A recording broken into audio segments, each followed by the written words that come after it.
mise en œuvre de ce DPBEP. Merci beaucoup.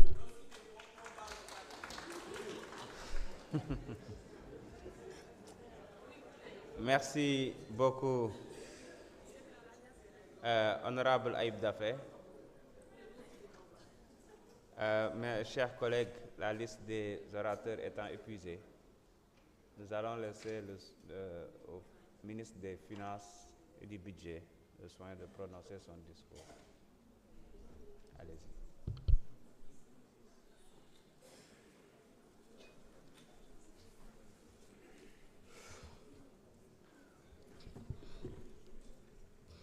Je vous remercie, Monsieur le Président de l'Assemblée nationale, Mesdames, Messieurs les honorables députés, Monsieur le ministre du Travail, en charge des relations avec les institutions. Nous venons de passer une journée très intense, mais aussi quand même, malgré tout, agréable.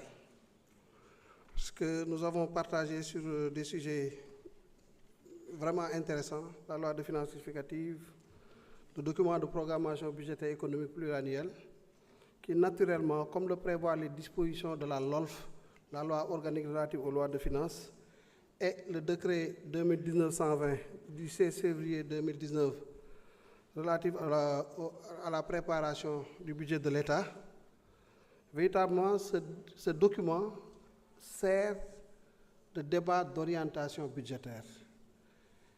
Le débat d'orientation budgétaire, c'est venir partager avec la représentation nationale les grands axes de ce que nous entendons faire sur la période triennale à venir, donc 2026-2028. Il y a une petite difficulté que j'ai au fond, mais c'est juste par rapport un peu à l'interpellation de l'honorable député Amadou Diallo.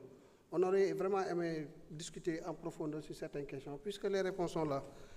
Et même rendre hommage à ceux qui produisent ces réponses-là aussi. Mais les choses étant ce qu'elles sont, je vais quand même m'efforcer cette fois-ci d'essayer d'apporter quelques réponses directes, véritablement de manière interactive. Mais le plus important, c'est comprendre d'abord le débat d'orientation budgétaire, le document de programmation budgétaire économique pluriannuelle. L'honorable député Aïb Dafé l'a dit tout à l'heure. Le DPBEP s'inscrit dans une logique. Nous avons l'agenda national de transformation Sénégal 2050, qui est la vision globale. Cet agenda a une déclinaison sous forme de master plan sur 10 ans, pour être un peu plus pragmatique. C'est l'horizon 2025-2034. Ensuite, il y a la stratégie nationale de développement, qui est la déclinaison quinquennale de l'agenda. À partir de ce moment, le document de programmation budgétaire économique pluriannuelle vient s'inscrire dans cette logique et vient décliner en termes d'activité budgétaire triennale ce que nous entendons faire à partir de la stratégie nationale de développement. Quels sont les axes principaux sur lesquels le budget va se reposer? Et la première déclinaison de ce document de programmation budgétaire économique pluriannuelle, après le débat d'orientation budgétaire, c'est la préparation de la LFI. C'est pourquoi il n'est pas problématique. J'ai été en tout cas très ravi de recevoir toutes ces interpellations de manière sectorielle dans le domaine de l'hydraulique, dans le domaine des infrastructures, dans le domaine de la santé, de l'éducation. Parce qu'en réalité, le débat d'orientation budgétaire est une première étape. Le DPBEP devant faire l'objet d'une révision en octobre pour accompagner le projet de loi de finances initiale qu'on doit déposer à l'Assemblée nationale. Donc, il fait partie intégrante des documents qui doivent l'accompagner. Et dans la foulée, dans la révision au courant du mois d'octobre, les préoccupations que les autorités jugeront sur la base maintenant des contraintes que nous avons, en tout cas qu'ils jugeront pertinents pour intégrer tout de suite le projet, vont être prises en compte dans le cadre de la loi de finances. C'est pourquoi il est important, effectivement, de s'exprimer, de dire, en tout cas, tout ce que nous ressentons, tous les manquements au niveau de nos localités, étant entendu que dans un processus de planification, entre le recueil des informations et l'arbitrage, il y a un fossé quand même. Tout ne pouvant pas être fait d'un seul coup, il y a des critères de choix, de sélection qui font que, de manière transparente, on pose tout sur la table, toutes les demandes, et sur la base des critères que l'autorité aura définis, ça peut être des critères en termes d'urgence, en termes de faisabilité, en termes de sensibilité, et à partir de ce moment, faire la classification de toutes les demandes.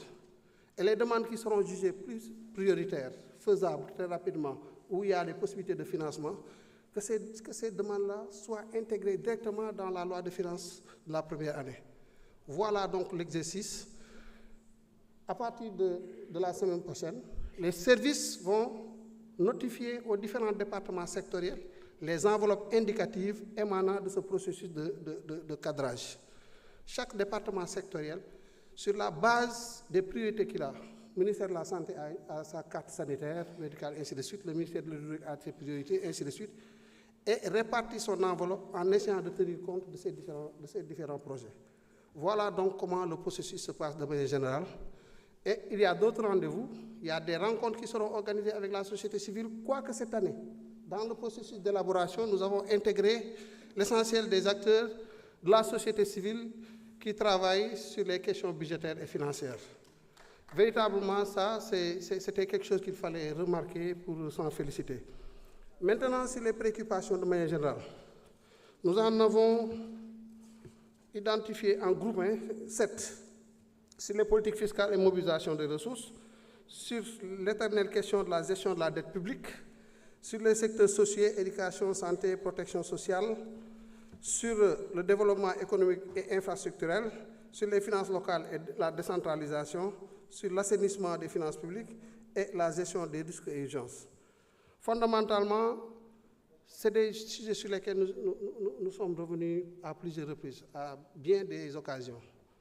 Par exemple, sur la politique fiscale, ce que nous entendons faire pour mobiliser les ressources, je pense que l'idée, c'est de faire en sorte même que les députés puissent nous énumérer tout ce que nous entendons faire.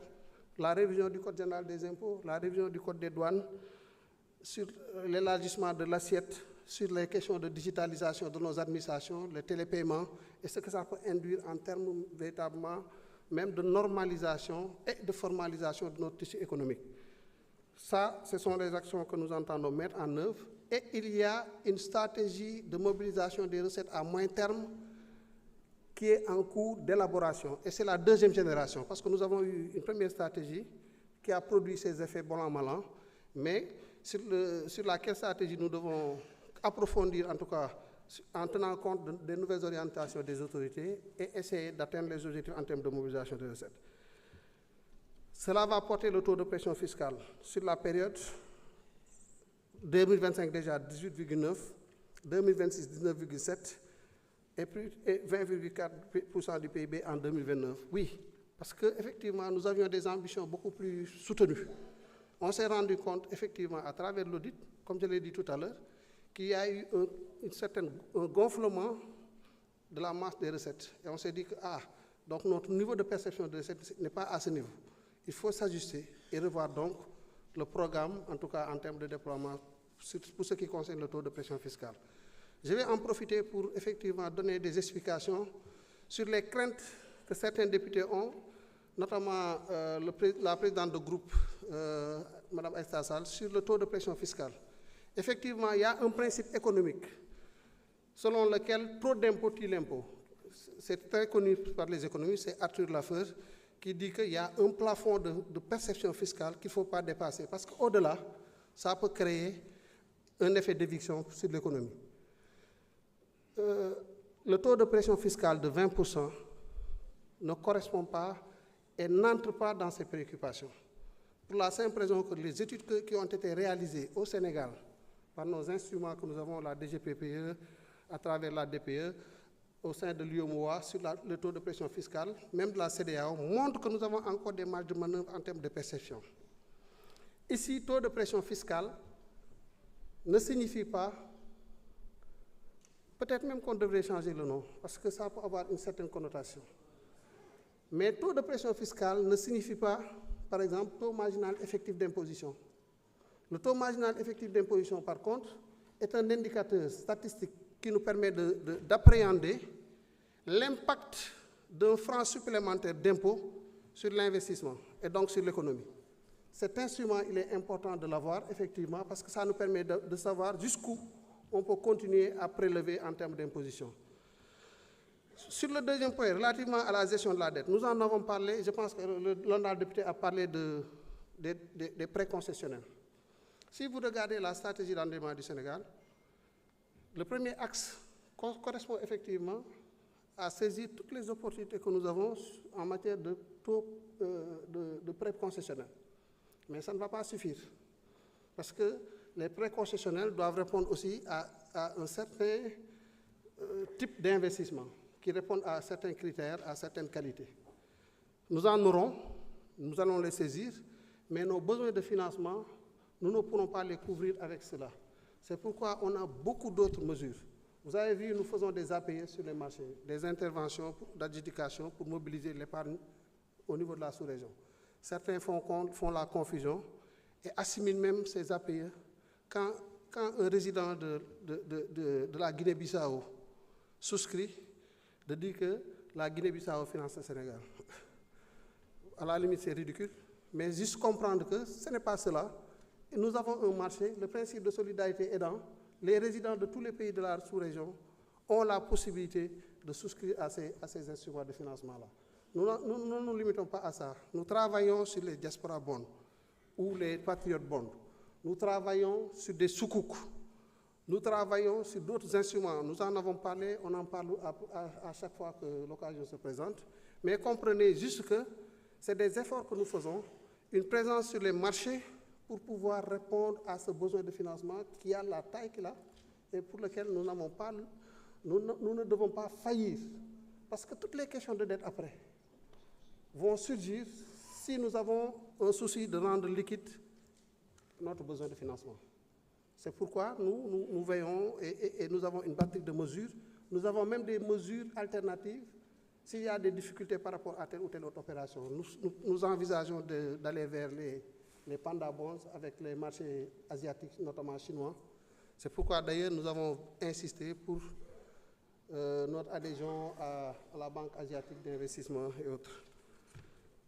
Bon, sur les secteurs sociaux, il y a eu beaucoup véritablement d'interpellations, notamment dans le domaine de la santé, de l'éducation et de la protection sociale.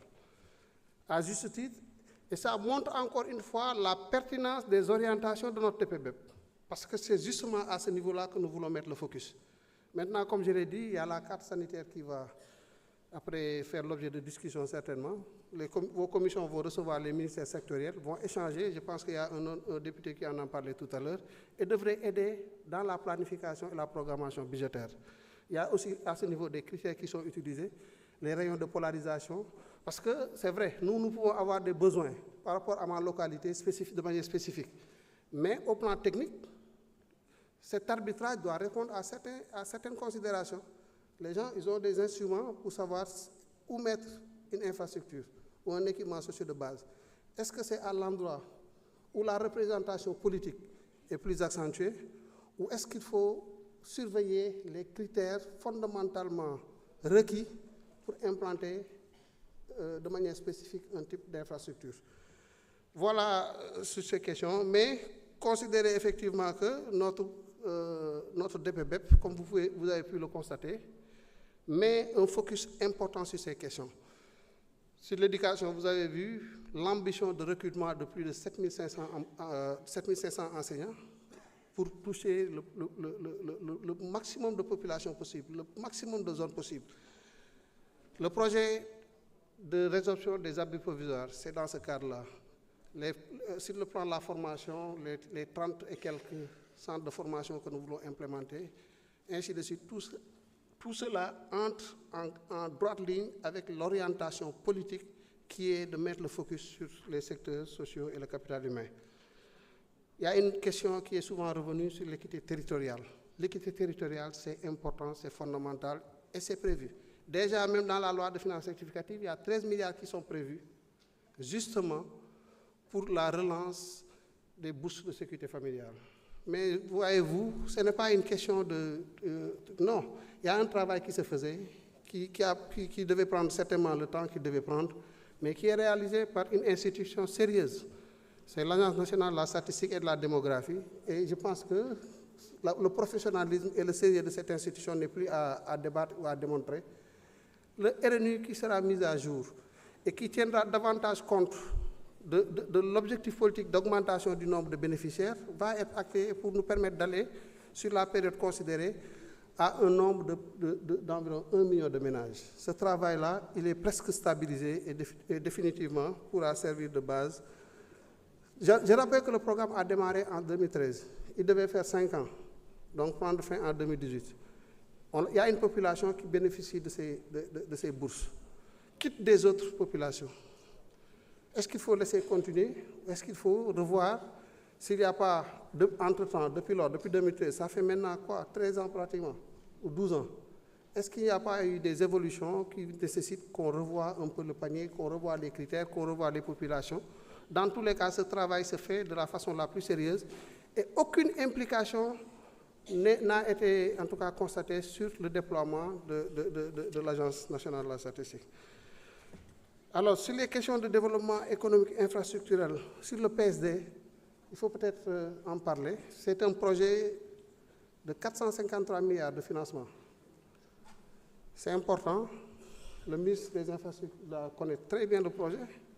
Il était mal ficelé. Ça, on ne le dit pas pour truc. Mais il y avait des soucis sur le financement qui avait un coût exorbitant et dissuasif.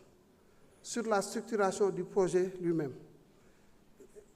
Alors, le travail qui a été fait, c'est qu'on avait mis les charrues avant les bœufs. Nous avons travaillé à reprendre les choses en main, à respecter les conditions de déploiement du projet. Et aujourd'hui, les études environnementales et sociales sont en train d'être bouclées. Il y a un certain nombre de localités pour lesquelles, d'ailleurs, le travail a été fait et les chantiers ont repris pour ces localités. Pour d'autres, ça se fera au fur et à mesure que le travail sera constaté.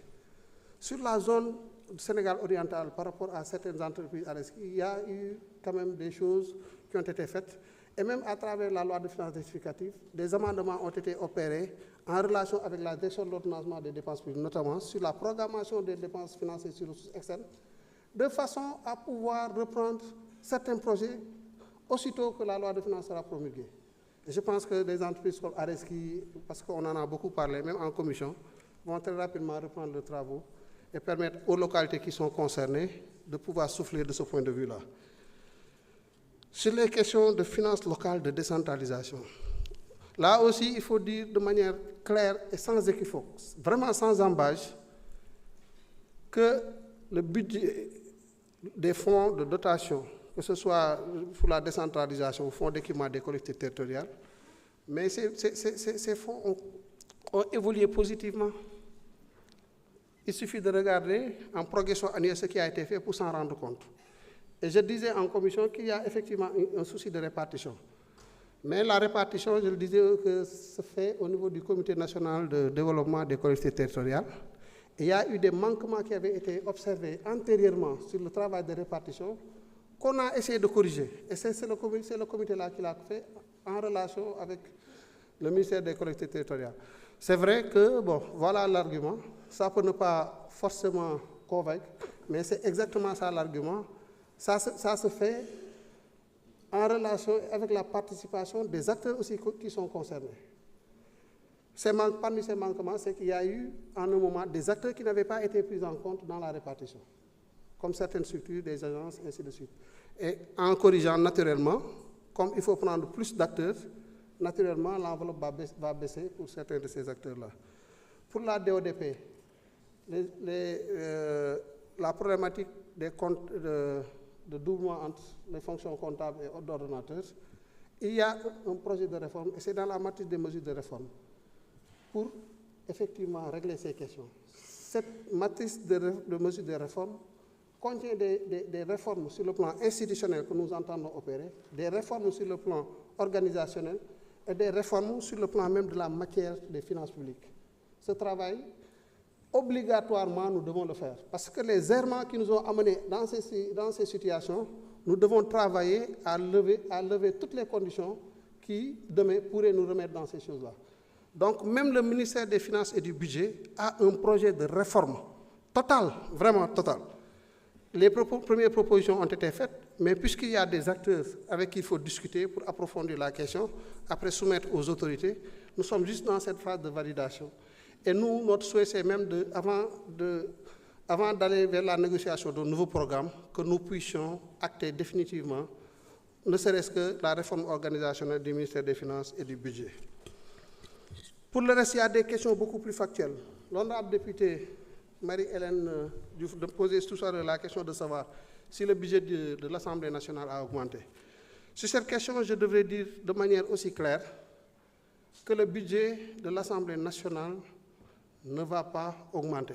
Ce qui s'est passé, c'est que le ministère des Finances avait été saisi par l'Assemblée nationale pour demander une lettre de couverture budgétaire par rapport au projet d'acquisition de véhicules. La lettre de couverture budgétaire a été préparée et il y avait des engagements au titre de l'année 2025 à hauteur de 3 milliards 30 et quelques millions, 32 millions je crois. Nous en avons tenu compte dans la préparation de la LFR et des crédits ont été programmés à ce titre.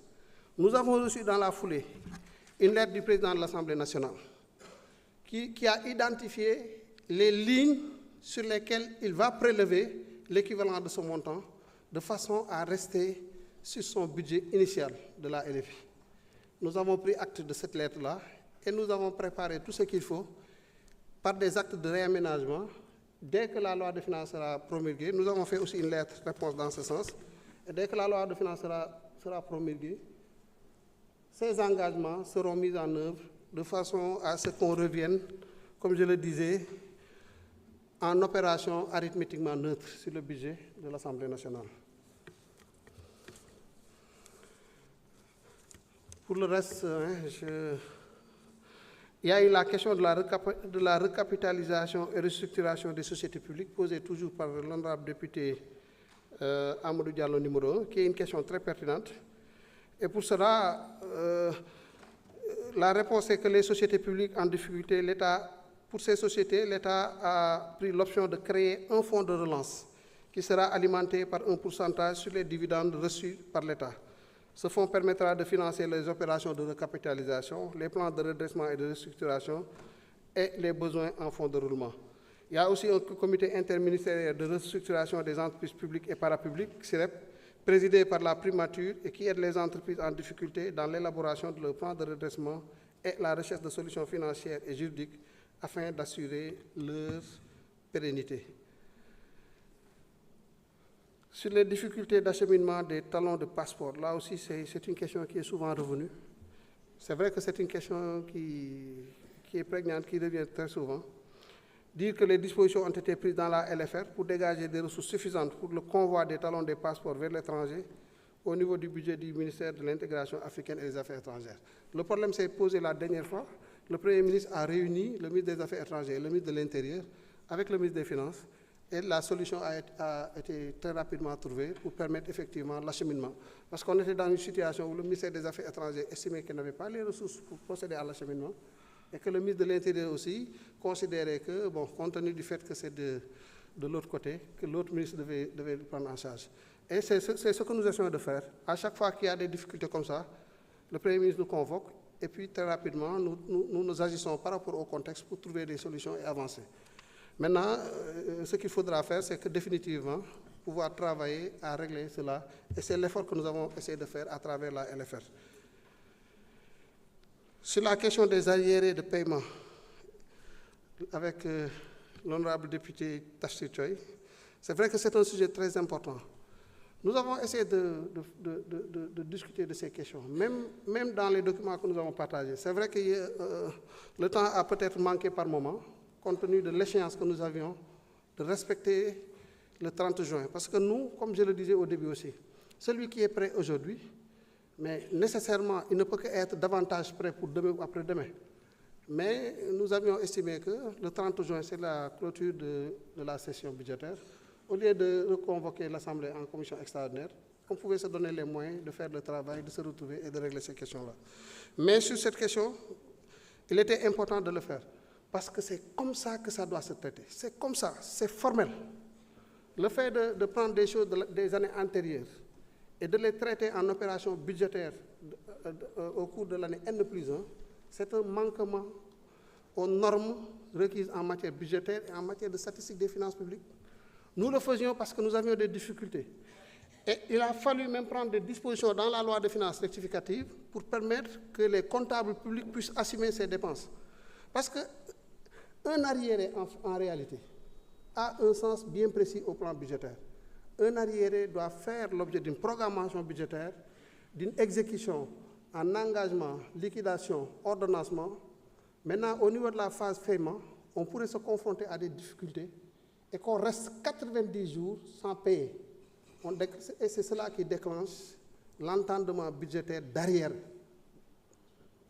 Maintenant, en l'espèce, pour la plupart des trucs, c'est que on n'avait pas l'espace budgétaire pour prendre en charge ces dépenses. C'est ça la vérité. Et on se disait qu'on attend l'année N+1 pour le programmer dans le budget et l'exécuter.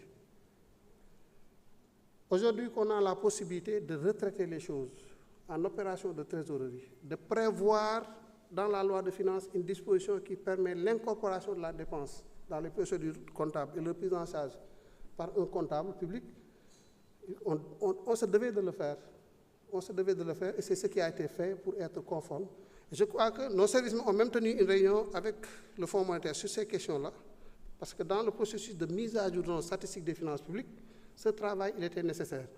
Et même le Fonds a reconnu que c'est comme ça que ces opérations devaient être traitées.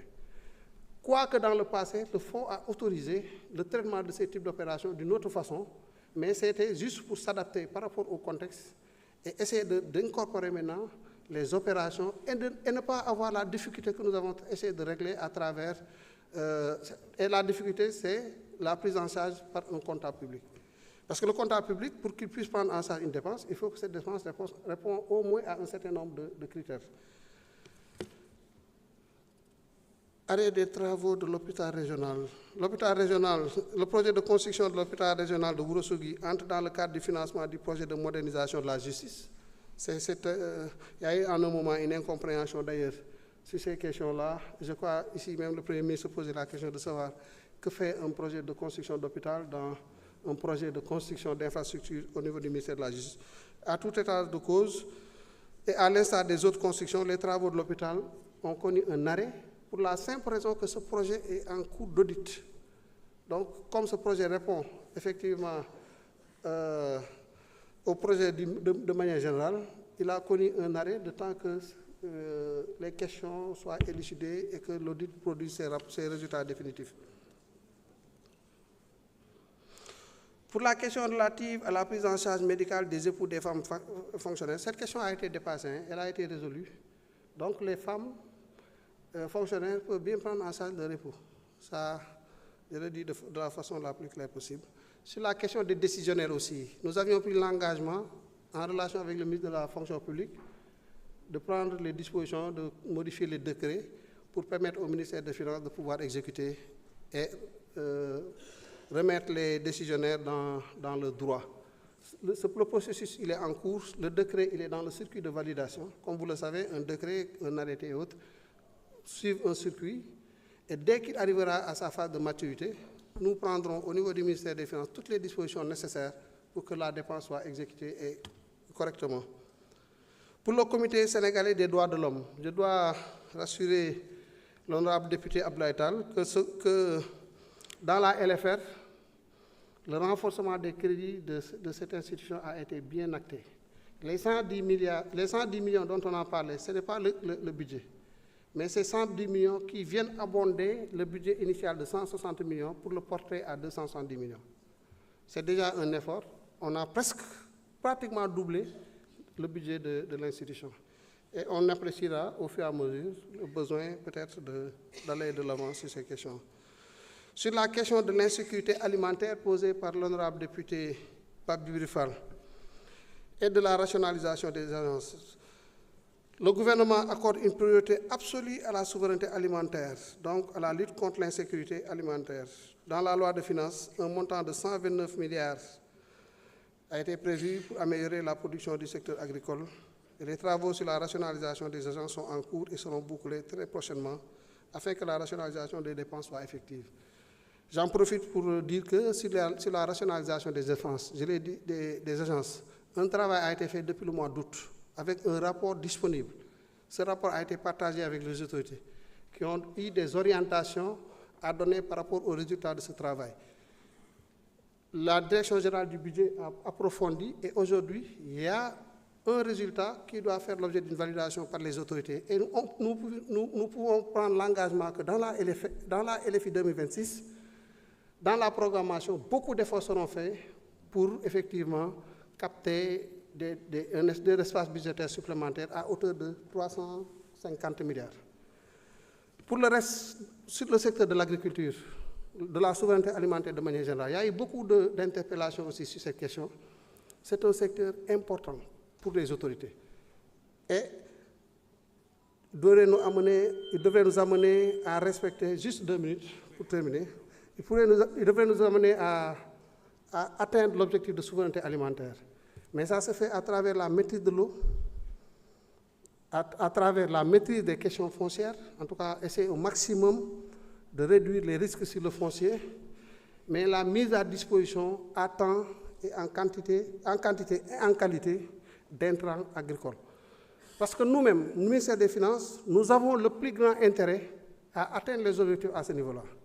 Vous savez combien ça nous coûte en termes de subventions? Tout ce que nous subventionnons sur les intrants, sur le matériel, et ainsi de suite.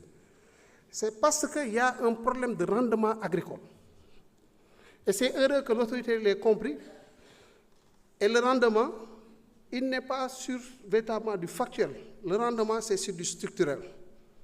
Comment améliorer la qualité de nos sols? Comment faire en sorte que l'eau soit disponible à quantité et à qualité? Comment faire en sorte que les intrants en quantité et en qualité soient disponibles et que ce soit des intrants adaptés au type de spéculation dont on veut mettre en œuvre? Ça ne suffit pas. Il y a un encadrement agricole qu'il faut assurer. Et l'encadrement agricole, les coopératives que l'autorité veut mettre en place, et ce qui a justifié la mise en place aussi d'un secrétariat d'État pour les coopératives, devrait permettre d'assurer cet encadrement. Je le disais à certains, il y a des techniques culturelles qu'il faut respecter. Depuis que les CRP ont disparu là, les acteurs qui, au niveau de la base, accompagnaient les agriculteurs à faire le travail de la façon la plus correcte, depuis qu'ils ont disparu, nos rendements n'ont fait que plonger. Sur l'arachide, nous avons 800 kilos. Là où, par ailleurs, les gens sont à 12 tonnes. C'est-à-dire que c'est ahurissant. Plus de 10 fois, plus de 12, 14 fois le rendement que nous pouvons avoir sur nos sols. Ça signifie que là où celui qui a 12 tonnes peut vendre à 100, nous ne pourrons même pas vendre à 1000 pour rentabiliser. Ce qui amène l'État à subventionner.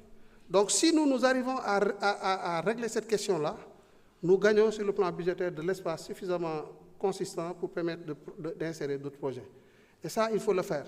Les écartements, il faut savoir, pour chaque type de spéculation, quel est l'écartement requis, les interlignes, quelle est l'interligne requis, quel est le type d'engrais qu'il faut mettre, quelle est la date de semis, est-ce que, quand on parle de premier pluie utile, la première pluie utile, est-ce que les agriculteurs connaissent toujours quelle est la période d'après pluie qu'il faut semer? Sur l'arachide, est-ce qu'en fonction de la variété, on sait à quel moment il faut faire le radou? C'est sur le mil, à quel moment il faut faire le ngoli, comme on dit chez nous? Tout ça sont des réalités qu'il faut prendre en compte si nous voulons améliorer nos rendements. Et justement, le ministère de l'Agriculture, la souveraineté alimentaire, l'élevage, avec le secrétaire d'État prépositionné, travaille à mettre en place le dispositif qui devra nous permettre d'accompagner nos agriculteurs et autant que faire se peut, à défaut de pouvoir atteindre les 12 hectares, les 12 tonnes à l'hectare de rendement sur l'arachide par exemple, au moins si nous pouvons commencer même par 3 tonnes, c'est bon, parce qu'on est à 800 kilos. Voilà en tout cas le travail qui se fait. Il est intéressant, les débats sont intéressants et aideront certainement à la prochaine occasion de débat d'orientation budgétaire de porter le débat à un niveau encore plus élevé pour nous permettre de gagner et de capter tout ce qu'il y a comme possibilité budgétaire supplémentaire et d'insérer les projets au grand bénéfice de la mise en œuvre de l'agenda national de transformation. Je vous remercie de votre attention. Jërëjëf, Monsieur le ministre. Mesdames et messieurs, la discussion générale est close. Mes chers collègues, l'ordre du jour est épuisé. Mais avant de procéder à la levée de la séance, je voudrais vous rappeler que nos travaux reprendront le lundi 30 juin 2025 à 11 h, à l'occasion de la cérémonie de clôture de la session ordinaire unique 24-25. Nous aurons l'honneur d'accueillir à